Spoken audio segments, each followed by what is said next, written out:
Welcome to the world's most half-assed tutorial for how to play Hegemony. Hegemony has 5 rounds, and each round you will play 5 cards. So in total, the whole game will be 25 actions by each player. Every action requires you to play a card, even if you don't use the card for what's on it. The card can just represent a basic action.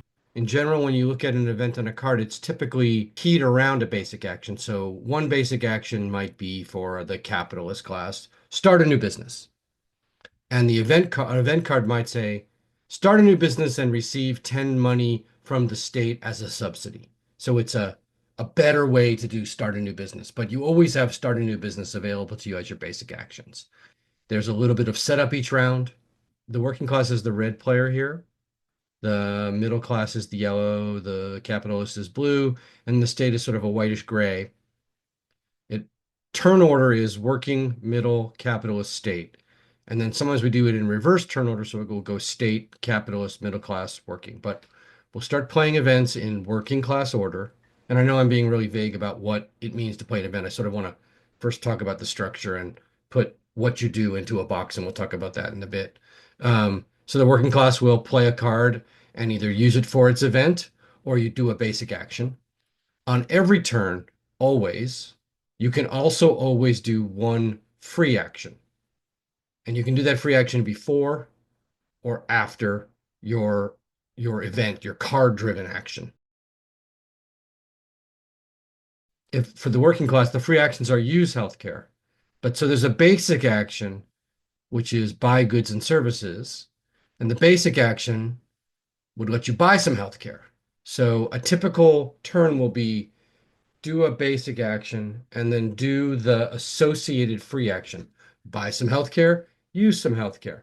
Buy some education, use some education. Buy some luxury goods, use some luxury goods. So on those, you're pretty much going to want to do the basic action first. But let's just say in the course of the game, the state has given you some free healthcare at some other point. So you have some healthcare already. Well, then you might want to use the healthcare first, and then based on that, then use a card so you can do the free action first. It's just not all that common that you'd want to do it. So here's a working class card. Um, it says place a skilled worker of your choice from the supply to the unemployed area. So it's get more people, which is nice. That's a bonus. And then assign up to 3 workers. That means if there's companies out there looking for workers, you can move them. And if you look here, that's this basic action of assign workers, assign up to 3 of your workers to companies or trade unions. The card is just a better version of it because it gives you a free skilled worker first. Getting skilled workers normally requires you to use education. So if you were planning on assigning workers, you would definitely want to do it with the specialization card. That's kind of the general tension in the game is you're going to have 7 cards in your hand at the start of each round. And you know you're going to play 5 of them, and 2 of them you're going to roll over to the next turn. So you'll see a total of 27 cards. You'll play 25 of them. You'll only draw back up to 7 each round, so you'll get 5 new ones. And the tension is looking at your hand and saying, what can I accomplish? And then the important reason is why. So let me talk a little bit about the why. Each of the 4 classes scores points very differently. And so the reason you're going to want to be doing stuff from the start is going to be keyed around how you score points. For the working class, whenever you gain prosperity, you go up on this track. If you see here, the prosperity marker is at 0. If you gain prosperity, you'll go to 1. If you gain prosperity again that turn, you'll go to 2. But every time you go up in prosperity, you always get that many points. So what you'd like to do over the course of a turn, if you can, is go up a lot because then you get 1 point, 2 point, 3 points, 4 points. This would be, you would have gotten 15 points in one turn if you could manage to go up on the prosperity 5 times. At the end of each round, the working class goes down 1. The middle class will go down 2. And then you'll start the next round from there. So to go up, now if you go up twice, you get 5. You don't only go up twice, but you get 5 points for that, and you get 6 points for that. So for the working class, a big imperative is find ways to go up in prosperity. That's a lot of points. Second, whenever you use healthcare, you gain 1 prosperity. So that's one way to get it. And you also get this little star symbol, that gray star, that's points. So it's gain 1 prosperity and separately gain 2 points. So if you were at 4 and you used healthcare, you would go from 4 to 5, so that's 5 points, and then 2 more. You get 7 points from that. When you do education, you get to upgrade one of your workers from an unskilled worker to a skilled worker, which I'll explain in a second, and then go up 1 prosperity. So you don't get that 2-point bonus that you get from healthcare. Actually, when you do healthcare, you also get 1 new unskilled worker. The working classes' health conditions are good, so they feel comfortable making babies. If you give education, then they become skilled workers instead of unskilled workers. In both cases, you get a prosperity bump. And then if you buy luxury goods, you just get a bump of prosperity. You don't improve your work, grow your workforce, or improve your skills. So those are the primary ways you're going to get prosperity, and prosperity is the primary way you're going to get points. Separately, and this is true for everybody, there's a voting section at the end of each round. And if you have proposed a bill and it passes, you get 3 points. And if you vote for a bill that passes, but you didn't propose it, you get 1 point. If a vote doesn't pass, you might be happy because you might have voted against it, but you don't get any points. No one gets any points when a vote is a no. You only get points when it's a yes, and only if you voted for it. State is a little different. I'll explain that in a second. Then, during each scoring phase, which is at the end of each round, you get 2 points for each union you've made.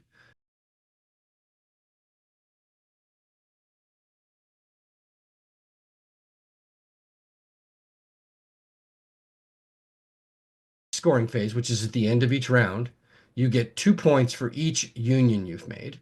I'll explain unions later, but there are 5, which means that if you are just cranking on all cylinders as the working class, that's another 10 points per round. That's really hard. And then at the end of the game, for every 10 money you have left over, you get a point up to 150 money. So maximum of 15 points from this.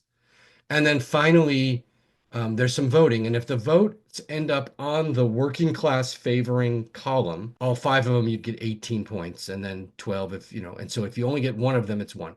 And these are the only ways you're going to get points, other than perhaps a card saying get a point, which generally they don't, but a few do.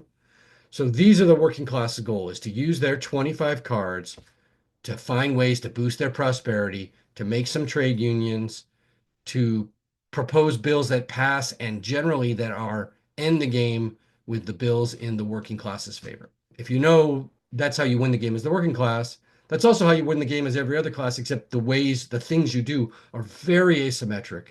And that's one of the things that makes this game cool. The other things that the working class can do besides propose bills, which get you those bill points, assign workers, which will get you salaries, and money, which is how you get the money at the end of the game, and how you buy the stuff that gets you prosperity, is you can go on strike and you can have a demonstration.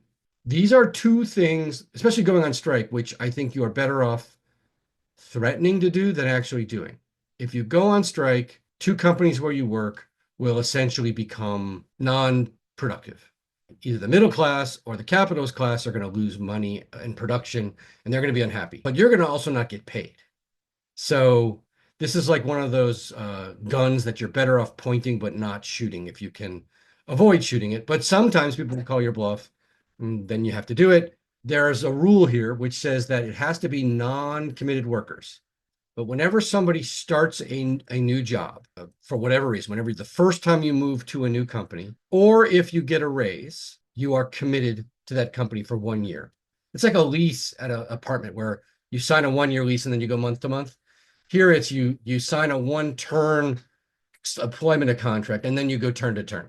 So you can once you've done your 1 year, you're uncommitted. But for that first part, you're committed. So to go on strike, you have to be uncommitted. You have to have gotten through that first year where they agree that they're going to pay you and you agree that you're going to work. And then after that, all bets are off and you can go on strike. There's one other way to become committed, which is if the capitalist class uses one of its actions, free actions, is give a bonus. The capitalists can give the workers at any company a $5 bonus, and that makes them committed for another year. It's like, you're in, okay, good. And there are certain event cards that will say things like run an extra shift and pay the workers extra, and then they're committed. Demonstration is only can happen if there's a lot of unemployed workers. And so you can just read it here. If you have 2 or more unemployed workers, two more unemployed workers than the number of slots out there. If the companies haven't been opening enough jobs for you, you can place the demonstration tokens. And I don't even remember what that does because it's never happened in a game. If you end up playing the working class, be sure to read your special rules and see what the benefit of that is. And just be aware that if there's ever a situation where like, gosh, I've got so many workers and no one has any jobs for them, demonstration is the answer for that. If they're trying to screw you by not providing you with opportunities, you can get back at them. This is your tool. And then the last thing that you can do is you can just use a turn and you throw a card into the discard pile and you add 3 voting cubes, which will make the voting process that I'm going to talk about in a bit easier to do. In terms of the free actions, talked about use healthcare, except there's with these things, the use healthcare, use education, and use luxury, there's a really important thing to recognize, which is that at the beginning of the game, your population starts at 10. I don't know if you can see this. It's on 10. And as it goes up, this is the number of workers. Technically, your population is 3. It's a number. It doesn't represent your population. It's the population value. So 10 or 11 workers is the same as population value of 3. And if you see, there's a different symbol. There's the worker symbol here, and then there's like this is the population symbol. And so whenever you want to use healthcare to improve your prosperity and gain a worker, you have to pay healthcare, which is this heart symbol, equal to your population. I'm making air quotes, but I don't know if you can see them, which means this. So you have to pay 3 hearts. Now, if your number of people grows to 12, then you'd have to pay 4 hearts. And so as your population grows, further improvements, which lead to further prosperity, get more and more expensive. If your population grows to 6, 18 people, it costs twice as much healthcare or twice as much education to get 1 more boost than it did when you were at 3. So there's a tension. The lower you can keep your population, the cheaper it is to grow. But you also kind of want to have a lot of population because that's the only way you're going to be able to build a union. That's the only way you're going to be able to get lots of money. As the game goes on, you can tolerate more population. But early on, if you grow your population too fast, it can stymie your prosperity and other things. Swap workers is a really minor thing. Sometimes, because of the way things go, you end up with a person who's trained as an educator or trained as a doctor, working as a low-skilled worker in some other field, like retail or agriculture or whatever. The swap thing is just a free action you can do where you can move people around. As long as you don't change the number of workers at a given job, you can change their identity. You can say, look, I've got this unskilled guy over here and in unemployment, and I've got a skilled guy who I want to use someplace else, so I'm swapping the 2 of them. Paying off loans. Hopefully, if you're the working class, you won't have any loans. But if you do have some, at any point for a free action, you can just pay it off. And then the last thing here is receive benefits, and this is really important. The state plays very differently than the other 3 classes. And a lot of times the state's incentives are provide benefits to a given class and improve your standing with them. Help the capitalists by subsidizing some businesses and go up a little bit on points related to the capitalists. Or provide healthcare benefits to either the middle class or the working class and improve your status with them. And when they do that, they don't hand it to you. They put those healthcare benefits that they provided to you right here where it says state benefits. And this is for the capitalists where they put the state benefits. This is for the middle class, and this is for the working class. And so as a free action, those 3 classes can take the stuff there. It can be a timing thing because if there's healthcare there, some free healthcare, and you take it, the free action of spend healthcare is no longer available because you can only do 1 free action on a turn. So you take it on 1 turn and then you use it later. The stuff that's there persists. It doesn't expire unless the state gives that class another benefit. And then anything that's there gets emptied out first. So you want to take it before the state has an opportunity to give you another one. But there's lots of table talk. So you might say to the state, is it going to be okay if I let that sit there for a turn or 2? And the state wants you to take it because whenever anyone takes something from the benefits, they get a point. Separate from they get something for putting it into the benefit box, and then they get a point when you take it out. They don't want it to go to spoil. So they'll tell you, yeah, you've got 2 or 3 turns before I want to do another thing that'll help you. Just get it out of there by then. Totally kosher within the rules and advised. Essentially, if in this game, every transaction helps two of the four players. If the capitalist opens a business and hires middle-class people to work at it, it helped the capitalist and the middle class. So when the state is doing things, it's very much like that. It's very clear that the state and someone else is going to benefit. And one of the ways you play well as the state is you dole it out. So you're helping everybody a little. If you help one class too much, basically that class is going to win. Let's talk a little bit about the middle class. If you look here at the middle class, some of these free actions are exactly the same. Use healthcare, use education, use luxury, and they also have the buy goods or services main action. That is identical to the working class in terms of the actions and, in fact, in terms of the benefits. Just like the working class, if you use healthcare, you go up one on your prosperity and you gain 2 points. If you do education, you go up one on your prosperity and and also under this, you gain one in skilled worker. Here, you upgrade one of your unskilled workers to skilled and you gain one. And here, you just gain one prosperity. And it's the exact same thing. Every time you move your prosperity up, you get that many points. And similarly, if you notice, you start with 10 people. And when you hit 12 people, you go up to 4 population. It's the same tracks. So the middle class is a hybrid. And this is the part that's exactly the hybrid. It's the hybrid part of being like working class. You can swap workers just like they can. You can take benefits just like they can. You can pay off loans just like they can. Everybody can propose a bill. Oh, I didn't actually explain this over in the working class. One of the actions is assign up to 3 of your workers. Or if there are businesses that were opened by the state or the capitalist, and if you're the working class, by the middle class, but certainly by the capitalist and the state, both of the people who take jobs, the working and middle class, can take people off the unemployment line and put them there. And you can also move them from one job to another job, as long as they aren't committed. Committed being in their first year of employment at that spot, or they got a raise or a bonus that turn. And so this captures the fact that if a company opens, people who are unemployed will say, hey, hire me. The people who run the companies have no choice. If they have openings, you can take them.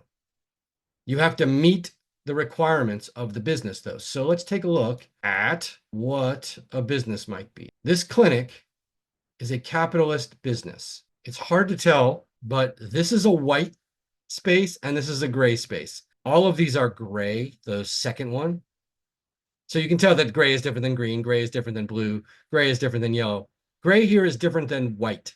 So if you're watching this on the video, the left one is the skilled, colored job, and the right one is the gray, unskilled job. At the beginning of the game, this may be unfilled jobs. These jobs may be here. And then either the working class or the capitalist class can fill it. There's some iconography to understand, though. See how one of the workers is tall and one of them is short and seems to be wearing a hard hat? The tall one is the middle class worker. The short one with the hard hat is the working class. For capitalist and for state jobs, here are the state jobs, they are almost always either or, but you can't mix and match. So that means that, for example, at this national broadcasting company, there has to be a purple worker. And then when it's gray, they can really be any color. That's how you can end up with a person who's overqualified. You can end up with a doctor working as an unskilled broadcasting tech or whatever. But the person on the left has to be purple. You can't have a working class purple here and then 2 middle class grays. It has to be all of one or all of the other. And the pay is not per person, it's just total. So if this is a job and it's filled with working class people, a working class purple, a working class gray, and a working class gray, if the salary is set to 30, when it's salary time, the working class will get 30 money, not 90, but 30. So that's why it's important. So anyway, assign workers to jobs would just let either if it's the working class turn, the working class person, or if it's the middle class turn, the middle class person, put people onto these jobs. It's all or nothing. If you can't get 3 onto this broadcasting of your own class, you can't put any. Over here, if you can't put 2 onto this shopping mall, and one of them has to be blue, of your class, you can't put any. But that's what the assigned workers lets you do. The exception is that middle class businesses, like this doctor's office or this convenience store, the working class person is in parentheses because he's optional. So when you open up a doctor's office, the way it works is you'll have to put a doctor in there, a skilled healthcare person of the middle class. But you don't have to put a working class person. If there's a working class person in the unemployed, you're allowed to move them over. But if you don't, then later in the turn, it will be the working class option to use the assigned workers mode to put themselves there. And if you look at this doctor's office, what it says is that when it's just filled by the middle class person, it'll produce 2 healthcare return. But if you hire the working class person, it'll now produce 4. And the salary here is just what you pay the working class, because as the middle class, it doesn't, you can pay yourself, but there's no point. This convenience store, once you build it, you're going to put a green working class person, middle class person there, and it's going to produce 2 food. But if either you or the working class puts a a, a working class person, and it can be any gray or any other color, because gray can always be replaced by another color, then you'll produce another food, but then you'll pay the worker 8 money. And same thing here, you'll produce an extra 2 hearts. That's healthcare, and you'll have to pay 8 money in salary. But up here at the capitalist and also these state jobs, there's no option. It's got to be 2 people. It's got to be 1 yellow and 1 gray, and again gray. So it could be 2 yellows. It could be a yellow and a purple. Gray is like anything, but it always has to be of 1 class, either all working class or all middle class. And then salary, there'll be ways to know what the salary is. At the beginning of the game, it starts at the middle level, but it can go up, and then you get paid the higher, or it can go down. And that's the reason why you might want to switch jobs. If the state is offering to pay $35 for medical, and the jobs and the capitalist is only paying 10 money, those people, if they're not committed, they're probably going to move over here for the higher paying job. Okay, let's go back. And now let's talk about the middle class when it's in its role as a job provider rather than a job taker. The middle class can build companies. There are 2 cards that let the working class build collective farms. Those are the only businesses that the working class can ever build. Basically, if you have a lot of unemployed people, you can open a kibbutz. But the middle class can open up a lot of jobs. And at the beginning of the game, you will be given 3 face up for everyone to see businesses that you can start. You can use the build company action. Choose a company from your market. This is your market. Pay the amount of money that it says up here to pay. Have the worker, the person who can fill this if you're the middle class, because you should think of the middle class businesses as entrepreneurial. The main employee is the middle class worker itself. So you can't start the business on spec. Just say like, hey, I'm going to open up a local newspaper, but I don't have anybody to run it. You have to have a middle class person skilled in the media, which is purple. And then you would just put it onto the board. You would put it on the card. And in fact, this shows that he's uncommitted when he's standing up. And if it's lying down, he's committed. You would commit him because he just started at his job. And I don't know how to make this tip over. And at this point, you could bring the unskilled worker over here too. Whenever the classes can build a business. If there are unemployed workers, completely fit the needs. So for capitalists, it's the entire class. For the state, it's the entire business. For the state, it's the entire business. For the middle class, it's just this extra worker. You can pull them off the unemployment line too and put them there. Once you've opened the business, if you don't do it, you'll never have a way to do it. You're in the hands of the employees coming to you. So generally, if you're going to open up a business, you're going to want to have the people available to work on it so you can get it going right away. That's the build business action. Pay the money, as the middle class, put your appropriately skilled middle class worker, and then optionally, if it's available, add an unskilled worker. As I said, you could, if there was a agricultural worker there, you can take him and put him there on the local newspaper as the unskilled working class guy. And that's why there's the swap workers action to allow somebody else to say, you know what, in the meantime, I've gotten an unskilled guy. I'm going to swap him in. And then at this point, you've got a functioning business. And when we do the production phase, which I'll explain in a second, it works. So we're almost done with the things that the middle class can do. You can always run an extra shift where essentially pay the worker if you have a middle class, a working class worker, and you generate the production. So it's a way to get some extra goods. You can add voting group cubes to the bag. That was just like I explained for the working class. If you've built companies, you can sell companies. That's kind of going backwards. If you went through the process of and used an action to build a company and now you're selling it, you're just getting your money back. And so that probably means your mistakes have been made. And then sell goods to the foreign market. This is really important. If you look here on all the basic actions, this is the only one where it says gain a point. So you can get points over here on your free actions from all the prosperity stuff.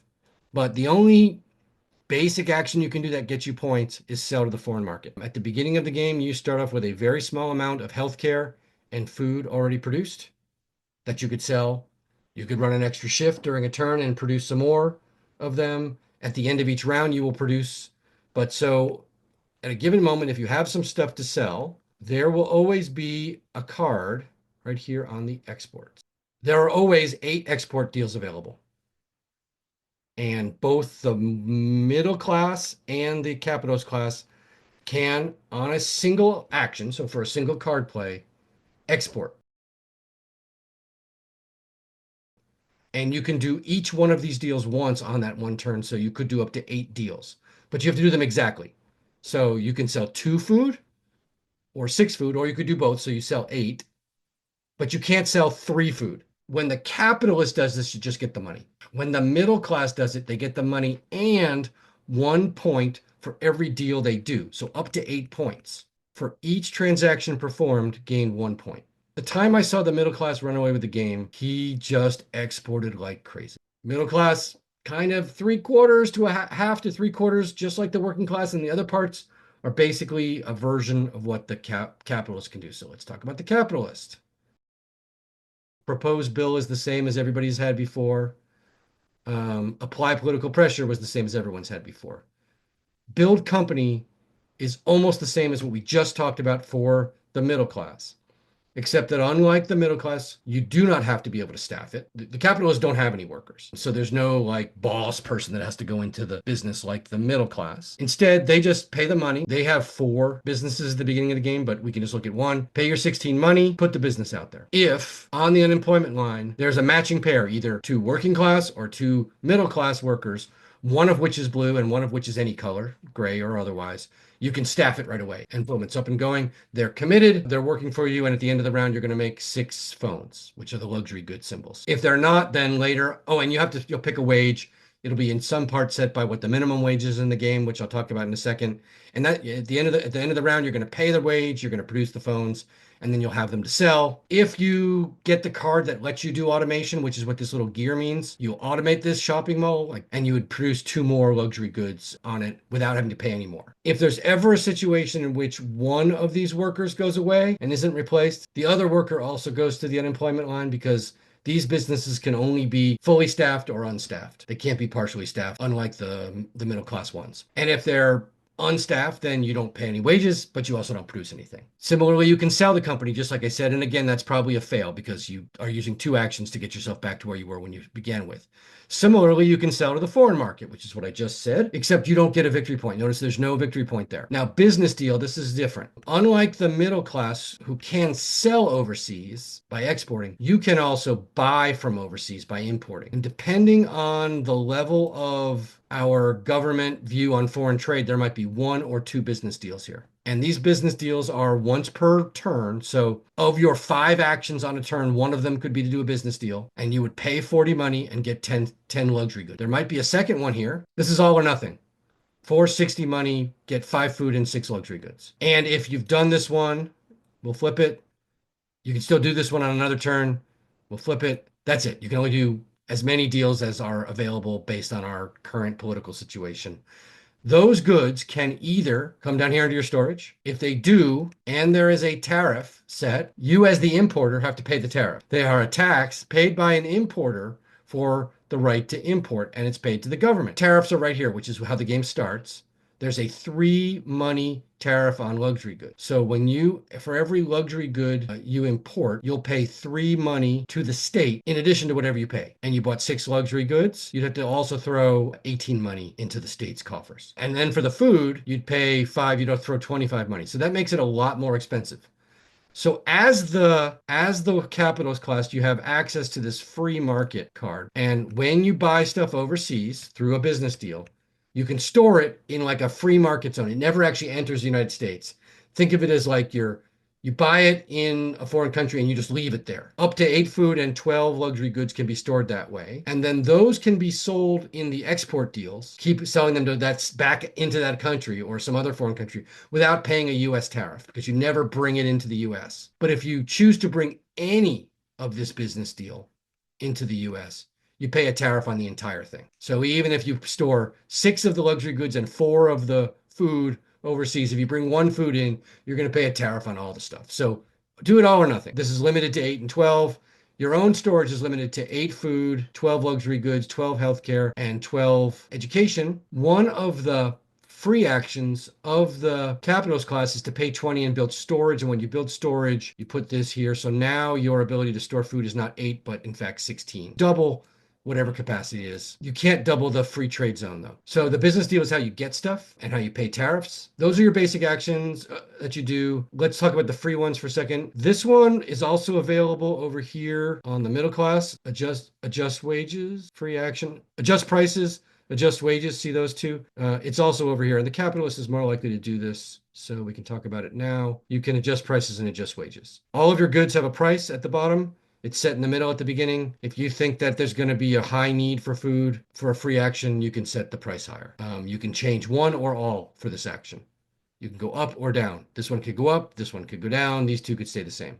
That's prices. Wages, basically the same. On all the jobs you have, they're going to start off at the middle wage. You can adjust all your wages or some of your wages. If you want to encourage people to come to this company, you could raise the price to 30. The only thing is there is a legal minimum wage. It is set by where this labor market policy is set. And when this is at L1, you can have any wage you want. You can go to the lowest. If this is at L2, you can have the highest wage or the middle wage, but not the lowest.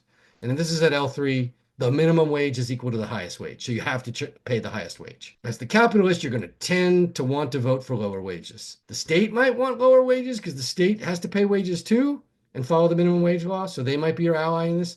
And the middle class isn't sure because the middle class earns money as a worker, but the middle class pays money as an employer. So they're a swing vote. This is where we start to get state things involved. But I think I mentioned that if you give a $5 bonus to any player at any having workers at one of your companies, you commit them. So if you're afraid that they're about to switch jobs to like go to a state job, you can just pay them 5 money and then they can't leave for a turn. Not a turn, like not a card play, but the whole round. They're committed to the end of the round. Receive benefits. That's just like we talked about before. If the state has put some benefits out there, you can get it. If you have a loan, you can pay it off. Let's talk about how you make points as the capitalist class. It's totally different. None of the things that we've talked about before generate you points. The only way you really generate points is at the end of the round, all of the money that you have in revenue is going to move over to capital. And whatever amount of money you put, you're going to move this token to that amount. Not that you put, that you have in capital. So at the beginning, you have none in capital. Let's say at the end of the round, you had 60 money. So you go, okay, well, I'm more than 50, but less than 75. Every time you go up a tick, you get 3 points. So 3 points for that, 3 points for that, 3 points for that. That's 9 points. And then you score the amount of points that you land on. So in this case, you would get 9, 1, 2, 3 ticks plus 3 for being there. Now let's say it's the next turn. Let's just say you do really poorly and you end up spending out of capital. So you only have $1 here. This doesn't go down. You've achieved at one point in the game 50 capital. It stays there, but it doesn't go up either. And then you just score 3 points because your thing is on the 3. So now on the third round, you go crazy and you get up to 106. So then we look and say 106. Okay, I'm going to go up 1. I'm going to go up 2 more, or 1 more. So you went up 2, you get 6 points, and then you'd score 5 points this turn. And so that's how you get most of your points, which is that you want to grow your capital. And whenever your capital actually increases, you'll score 3 points for each tick of increase, and then your base score will go up as well. So on the next turn, if you got to 7, you'd get 2 more ticks, that's 6, and then 7. And then on the last turn, if you didn't get any more money, you would just get 7. There are other ways in the game to score points. Just like the other two classes, at the end, we look at how the voting went. And if the voting is all pro-capitalist, you can get up to 18 points. We didn't talk about this on the middle class. If the voting is all pro-middle class, you can get up to 15 points. Also, at the end of the game, for unsold goods, for every 2 food, you'll score 1 if you're the middle class, 3 cell phones, 1, 3 health, 1, 3 education, 1. If there's leftovers, you can't combine them and make a stack of like 1 luxury, 1 health, and 1 education. It's just for the capitalist class. I think it's exactly the same. 1 point for every 2, and then 1 for every 3 of these. So leftovers can matter. Probably more for the capitalist than for the middle class because you end up producing a lot of goods on the last turn. You might not be able to sell them all. Those are the points. And just like everybody else, if you propose a bill and it passes, you get 3 points. And if you vote yes on a bill and it passes that you didn't propose, you get 1 point. Then once I explain how each thing scores points, the actual game is really easy. It's just play a card, do an action. The state, some of the things are the same. You can propose a bill, just like everybody else. You can sell to the foreign market, just like the other people can. You don't get points for that. The state is really different too. You can just tax everybody. Everyone gives you 10 money. Now, when anytime it says give the state money, you don't hand it to the state player. Rather, you put it into the treasury. So the state's money is always out here. The state doesn't, like the state player doesn't have the money. The state has it, and it's represented by being here. That's just a game function thing. I haven't really talked about all the lobbying actions, so I kind of want to skip those. Let's talk about events. Every turn, the state is going to be presented with 2 events that it is incentivized to do. This one says, provide healthcare to a class equal to half its population rounded up. So if you remember when we talked about population, I said that that's a term of art here. Population is the lower number. If you've got 11 people, your population is 3. Then this event would kick in, and if the person wants to do it, one of the basic actions is perform the event action listed on the event and then discard the event card. So the event card says provide healthcare to a class. Let's say it's the middle class. Let's say they have 3 population equal to half its population rounded up. So you'd put 2 hearts into this benefit box. You take 1 from here and 1 from here, and you'd put it in the working class space, or you could put it in the middle class space. You can choose. And then you would gain 1, this is legitimacy point, with the working class. You would take your legitimacy token for the working class and you'd increase it by 1. And you don't do anything else when that happens, but you're going to score points based on that. And that's a big chunk of what the state is trying to do, is it's trying to give benefits to one class and improve its legitimacy with them. And then we would flip this over because it's done. And now here's the other one. At some point during the turn, the player will need to provide food to a class. If a card ever says provide and you don't have food, because unlike healthcare where the state actually produces some healthcare, it doesn't produce food generally. You can go out and buy it from somebody. The provide action always includes an implicit buy from someone. So that could be you can buy it from the capitalist, or you can buy it from the middle class, or if the working class has opened up collective farms, which I didn't mention, but here's cooperative farms. They might have some food too, and you can buy it from them, and then you can put it in the benefit of any class. When you put it into the benefit for that class, the reward is what it says right there. If you look, there's 2 different symbols here. This is the basic symbol, and this is what I call the placard symbol. If you see there's a background behind it, it's fancier. These are better. When you get these, you go up 1 in that level, but you also get a little token, and it's going to make your progress better.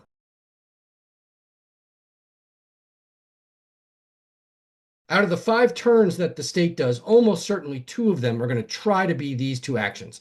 These 2 actions come out at the beginning of each turn, so everyone can look and see, okay, the state has one thing where they can help either the working class or the middle class, and one where they can help either the working class or the capitalist class. So if I'm the capitalist or the middle class, I might want to start table talking with the state saying, hey, are you going to give me this benefit? I'll make it worth your while. Blah, blah, blah. So there's a lot of negotiation that can happen over the table because you know that the state, it's kind of like, well, I got to buy this food either way, got to give it to somebody. I want to spread it out, but what's in it for me? How are you going to make it good for me? Are you going to vote for this bill that I want to help me? It's a lot of that. All right. So of the other actions that the state can do besides do these 2 events, they can do a tax, they can sell stuff and try to get money that way. The state is really working hard to avoid the IMF taking over. The way the state gets points whenever a bill passes, same thing here. Now there is one exception. The state doesn't have any votes.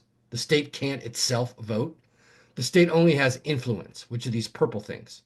And in order to get points for a bill, even when you proposed it, you have to spend at least one influence during the voting phase, which I'll explain in a second. So unlike if you're the working class and you vote for the bill and it passes, it doesn't matter whether any of your votes actually get chosen in the process. You've done what it takes to score the 1 point. But if you're the state, you have to have spent at least one purple cube, aka influence. So then you notice here benefits. Whenever somebody takes the benefits from the board, you get a point. There's also a few things here. Depending on the level of government, when people buy education from the state or they buy healthcare from the state will either get points or influence. You get, if they paid you money, because sometimes it's free, but if they paid you money, you also get 1 victory point per every 3 services bought. If they don't pay because it's in the free setting, because it's free healthcare, for example, then for every 3 that they buy, you go up 1 in legitimacy in that class. And legitimacy is how you get your points. At the end of each round, what the state is going to do is they're going to look at their legitimacy track and they're going to score points for their 2 lowest tracks. So if we're like this, and you've got 9 in the working class, 4 middle class, 4 in the working class, and 3 in the capitalist class, these are your 2 lowest, and you're going to score 7 points. 4 plus 3. And similarly, you get points for leftover stuff at the end. And like the working class, you get points for the money left over, but not 1 for every 15. You get 1 for every 30, but it's unlimited. So if you've built up a huge surplus, you can score a lot of points. I don't think I mentioned it. That's also the case for the middle class. 1 point for every 15 money left over, no limit. Working class is limited to a total of 15 points at 10 per. So 100 after 150 money, the working class doesn't care anymore. But after 150 money, the middle class is just starting. For the state, you're essentially trying to fulfill your events and you're trying to make people happy to boost your influence. So at the end of the round, you get points, and that whenever they take benefits, you get points too. And whenever they buy your stuff, you either get points or influence. That's the whole round. It's a much smaller set of options, but the problem is if you have to take loans ever and the track is on this level, the IMF will take over. You cannot have any loans that aren't repaid at the end of the turn if we're here. If you're here or here, you can have 1 loan before the IMF takes over. So one of your goals will be probably to give yourself some flexibility by moving this over, which is a perfect segue to the last part of the game, which is after we do all of our card turns and we do all these events and everyone goes around 5 times, then, because people could have proposed bills as one of their actions, we will vote. Let's say the capitalist proposed to lower the minimum wage and the state proposed to change fiscal policy and also have more immigration. Every turn, every player can play every action every turn. One of the actions is to propose a bill. We've had these bills. We'll now do voting. If we're doing voting, then every player will except for the state, will put a number of their colored tokens into the bag based on their population or how many businesses they've opened. Okay, then we would all vote. So if the state proposes, the state has to vote yes. You have to vote yes on something you propose. Everybody else votes in turn order. So working class says, sure, I'll vote for that.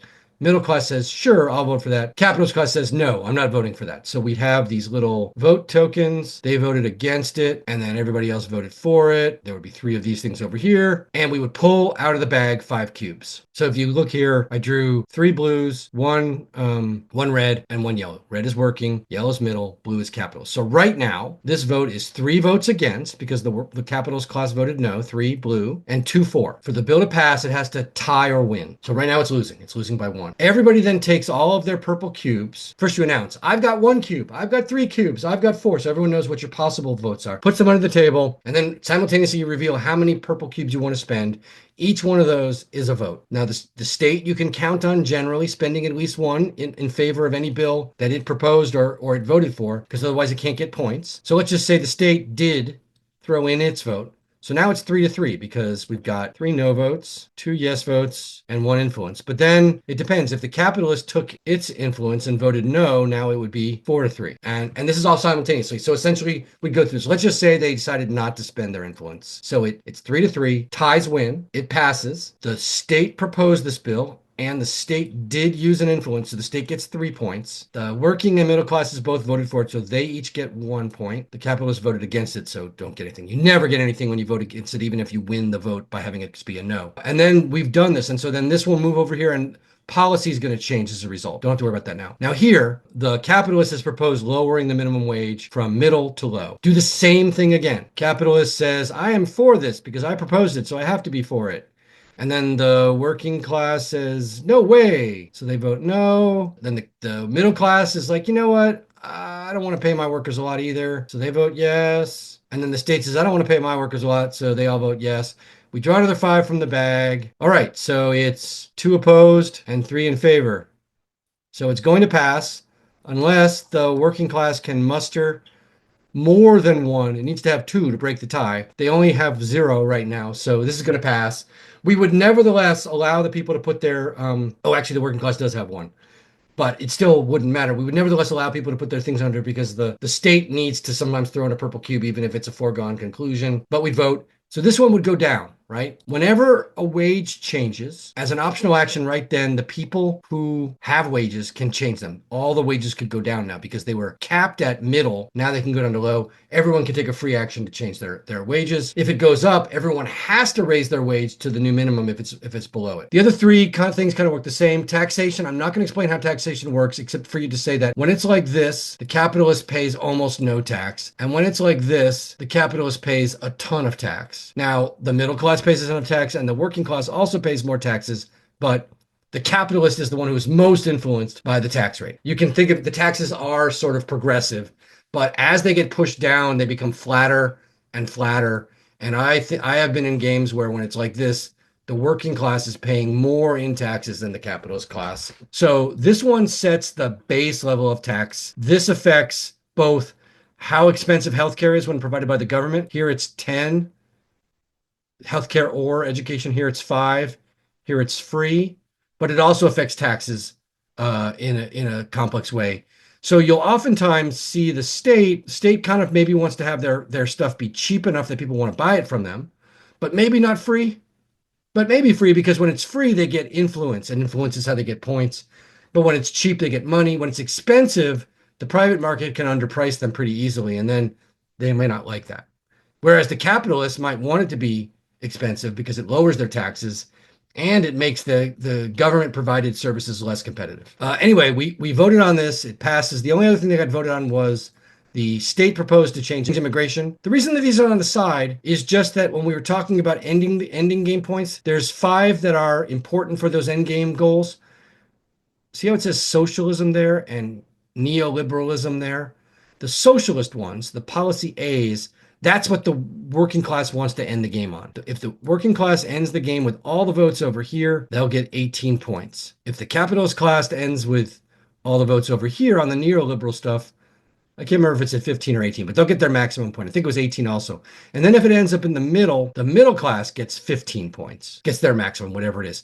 And then there's things for, well, what if it's like this and this and this, if mix and match. So that sets the end game. These two don't affect that. So they're off to the side. Also, the state, every turn, annual goals it's trying to meet. This is like, you can think of it as the political agenda of the party in power. They want 1A, 2C, 3B, 4C. And so you'll get a point at the end of the round for each one of those. Now, the way I've set it up, no, no, no, no, no. They did a horrible job this turn of manipulating things. They would get 0 points for this. At the end of the game, whichever one is up is what they want for the end. So when they vote, we have this vote here now for the immigration. This will change how many new people come at the beginning of each turn. I don't need to worry about it. Foreign trade one, when it's at 0, there's no tariffs and there's lots of business deal. Oh no, other way around. There's high tariffs and there's no business deals. Middle is middle tariffs and 1 business deal. Here, there's no tariffs and lots of business deals. This one, the minimum amount of new people show up just based on birth. Here, a medium amount of immigration happens, and here a high amount of immigration happens. Who wants what immigration is really a tricky thing. The capitalist wants immigration. More workers, the easier it is to push wages down, things like that.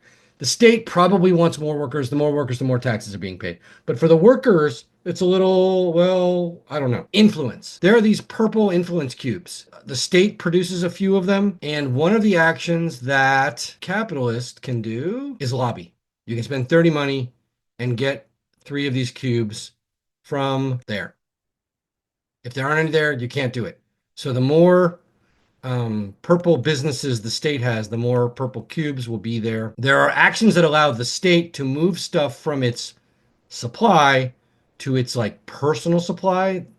And that's the purple cubes that it uses to spend on votes. Unions, if once you form unions, the working class will start to get influence.